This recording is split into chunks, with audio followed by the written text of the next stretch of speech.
ছিল আমার বোনের বিবাহবার্ষিকী। তো আমরা গিয়ে তো সারপ্রাইজ, কেননা আমরা গেছিলাম রানাঘাটে একটা কাজে, আমি আমার ছেলে মেয়ে। আমরা গিয়ে দেখি যে ওর দুই ছেলে মেয়ে ওদের জন্য কত কিছু আয়োজন করেছে। সত্যি ওরাও ভাবতে পারেনি আমার দুই মেয়ে এত কিছু করছে ঘরের মধ্যে। তো যাই হোক, দেখো কত সুন্দর, আশা করি সকলের ভালো লাগবে। এত সুন্দর সারপ্রাইজ কার না ভালো লাগে ছেলে মেয়ের থেকে পেতে বলো। তো ওর দুই মেয়ে, ওর মা ওর বাবার জন্য পাঞ্জাবি, মায়ের জন্য শাড়ি, দেখো তোমরা দেখতে থাকো। তো একটা কুর্তি, আরও একটা মালার সেট, অনেক কিছু কিনে দিয়েছে।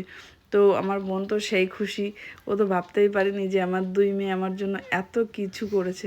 তো আমরা গিয়েও সত্যি অনেক খুশি, আমরাও ভাবতে পারিনি যে আজকে এই দিনে ওদের বাড়ি আমরা উপস্থিত হয়ে যাব। তো আচমকা আমরাও গিয়ে দেখি যে না, খুব সারাদিনটা খুব মজা, খুব আনন্দ করে কেটেছে।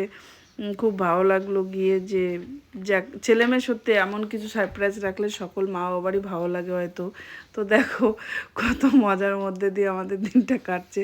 তারক ছুরি দিয়ে খাওয়াচ্ছিল, তো বোন একটু মজা করছিল, দেখ দেখ কত ভালোবাসা।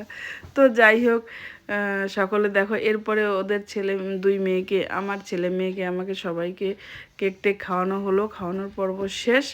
এইবার আমাদের টাটা বাই বাই। তোমরা সকলে ভালো থেকো। কেমন লাগলো?